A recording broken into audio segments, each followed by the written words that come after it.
Hello दोस्तों, स्वागत है आप सभी का वर्मा स्टडी पॉइंट के यूट्यूब चैनल पर। आप सभी का मैं स्वागत करता हूं मेरे चैनल पर। आज हम पढ़ने वाले हैं जेबीटी फर्स्ट ईयर की गणित शिक्षण की विधियां। तो आइए शुरू करते हैं।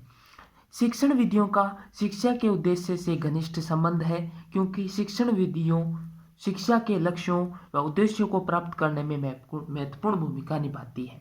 ये जो शिक्षण विधियां होती हैं उनका शिक्षा के साथ बहुत ज़्यादा संबंध होता है। विद्यार्थियों, शिक्षा को किस तरीके से प्राप्त किया जा सकता है ये हमें शिक्षण विधियां ही बता सकती हैं। गणित शिक्षण को प्रभावशाली और सफल बनाने के लिए हमें ऐसी शिक्षण विधियों की आवश्यकता है जो गणित की प्रकृति के अनुरूप हों, जो गणित के लक्ष्यों उद्देश्यों की प्राप्ति हेतु सहायक भूमिका निभाए। बच्चों के सीखने सिखाने के लिए परिवेश से पूर्णतः सामंजस्य स्थापित करने में सफल हो। यानी गणित के अंदर शिक्षण विधियां ऐसी होनी चाहिए जो बच्चे को सीखने सिखाने के लिए क्या करें, प्रेरित करें और उसको नई नई चीज़ों के बारे में जानने के प्रति इच्छुक बनाए। आगे देखते हैं, गणित क्या है तथा गणित की शिक्षा क्यों। ये दो प्रश्न है, इसके ऊपर पीछे के जो अध्याय हैं उनके अंदर इसके ऊपर चर्चा की गई है। परंतु गणित जिससे अधिकांश बच्चे घबराते हैं तथा असफल होने की धारणा उनके मस्तिष्क में सदैव बनी रहती है, ऐसी स्थिति में बच्चों को गणित कैसे सिखाया जाए। यानी जो गणित विषय है विद्यार्थियों, आप सभी जानते होंगे भाई गणित एक ऐसा विषय है जिसे अधिकांश बच्चे क्या हैं, डरते हैं। ऐसा सोचते हैं भी गणित तो बहुत कठिन है, इसको कैसे हम पास करें, कैसे इसको हल करें। लेकिन वास्तव में गणित तो सबसे आसान सब्जेक्ट है। यही एकमात्र ऐसा सब्जेक्ट है जिसमें हम 100 में से 100 नंबर ले सकते हैं। लेकिन बहुत से बच्चे इससे घबराते हैं। असफल होने की धारणा उनके मस्तिष्क में सदैव बनी रहती है। ऐसी स्थिति में बच्चों को गणित कैसे सिखाया जाए, गणित अवधारणाओं को बच्चों तक कैसे पहुंचाया जाए, गणित विषय से जुड़े लोगों के लिए सदैव एक चुनौतीपूर्ण प्रश्न रहा है। बच्चों के अंदर जिस विषय के बारे में डर होता है उस विषय को शिक्षण देना उतना ही कठिन हो जाता है। बच्चों को गणित किस प्रकार सिखाना है इसका जवाब हम शिक्षण विधियों के आधार पर दे सकते हैं। यानी बच्चों को गणित कैसे सिखाएं, इसके लिए हमें किन की जानकारी लेनी पड़ेगी, शिक्षण विधियों की जानकारी लेनी पड़ेगी। गणित शिक्षण में की कई विधियां हैं। वो गणित शिक्षण है उसमें बच्चों बहुत सारी विधियां होती हैं गणित शिक्षण की, जिनका उपयोग शिक्षक बच्चों को गणित सीखने सिखाने की प्रक्रिया में करते हैं। लेकिन गणित शिक्षण विधियों के बारे में जानने के लिए बच्चे को गणित सीखने की प्रक्रिया के साथ साथ उन कारक के बारे में भी जानना आवश्यक है जो गणित के विधियों के चयन को प्रभावित करते हैं। यानी सबसे पहले हमें विधियों को पढ़ने से पहले गणित विषय में शिक्षण विधियों के चयन के जो कारक होते हैं, वे किन कारकों पर विधियों का चयन होता है उनके बारे में पढ़ते हैं। तो सबसे पहले विषय वस्तु की प्रकृति, दूसरा है गणित शिक्षण के उद्देश्य व लक्ष्य, तीसरा है गणित पाठ्यचर्या, चौथा है शिक्षक से संबंधित कारक, पांचवा है विद्यार्थी से संबंधित कारक। हाँ बच्चों, गणित शिक्षण में उपयुक्त कारक कहीं ना कहीं शिक्षण प्रक्रिया या शिक्षा प्रदान करने के तरीकों को प्रभावित करते हैं। अब देखिए विद्यार्थियों, अगला जो हमारा इंपॉर्टेंट प्रश्न है जो परीक्षा में पूछा जाता है जेबीटी के एग्जाम में, कि प्राथमिक स्तर पर गणित की अवधारणाओं को समझाने हेतु प्राय निम्नलिखित शिक्षण विधियों का उपयोग किया जाता है।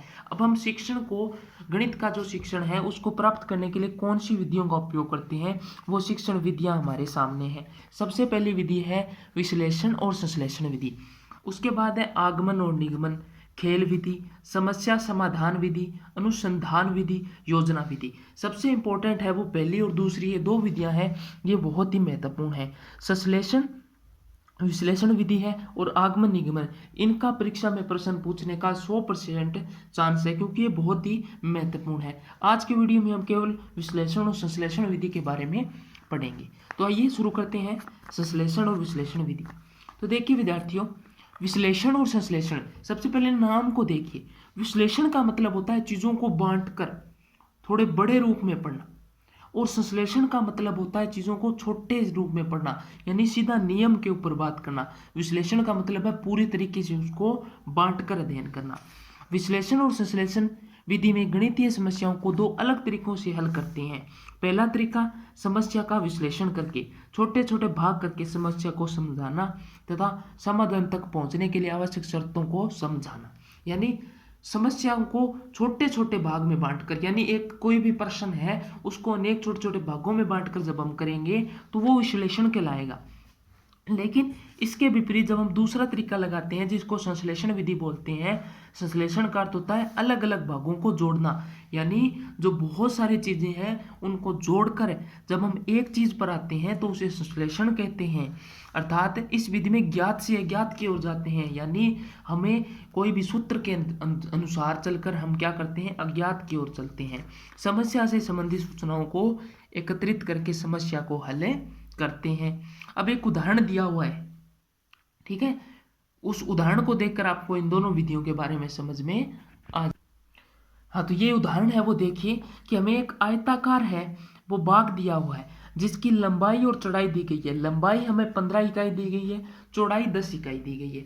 अब देखिए, अब इसको दो विधियां हैं हमारे पास, एक तो विश्लेषण विधि है और एक संश्लेषण विधि है।